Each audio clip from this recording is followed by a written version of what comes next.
Good evening.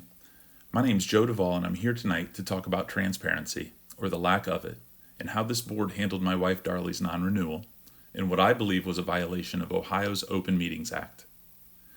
Darley was never given the opportunity to plead her case. This board has only ever heard one side. A packet of notes prepared by JR and Dave, documents the administration had months to craft and deliver to you. Darley was never called into executive session. She was never given the chance to present evidence or offer a rebuttal to the allegations made against her. In the American legal system, you don't render a verdict until you've heard both sides.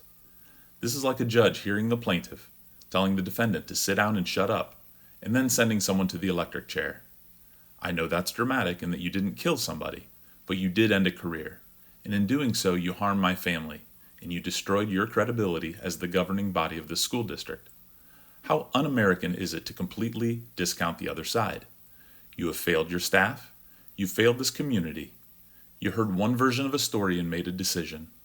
It's your job and your responsibility to do better, to be better. You've shown us all that you don't value due process, that you treat it as a burden to be avoided rather than a constitutional right to be upheld. I also have serious questions about your process. Why the rush?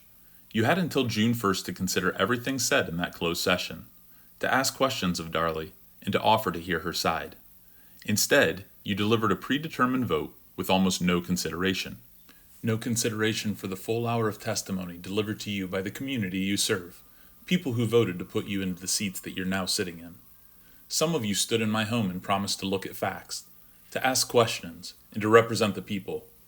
You have thus far done a poor job of representing me or anyone else in this community. Why did you move so quickly to judgment? And why was the public comment held in executive session?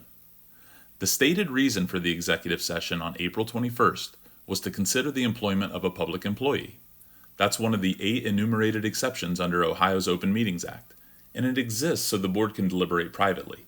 It does not exist to conduct a secret public comment session. Public testimony is a public act. Bringing members of the public in one by one to give comment inside of an executive session almost certainly violates Ohio Revised Code 121.22. And doing so without Darley present compounds the problem. What happened on April 21st was not a legitimate executive session. It was a closed-door proceeding designed to keep Darley and this community in the dark. And I'd ask you to answer tonight, were you shielding the administration from public scrutiny? Or were you cutting Darley out of the process entirely? The consequences for this are real. Because public comment was taken behind closed doors, Darley now has no record of what was said during that hour of participation, testimony she may need as she prepares her appeal. The board owes Darley a fair process. It owes this community transparency, and it owes everyone in this room and anyone watching online an explanation. Thank you.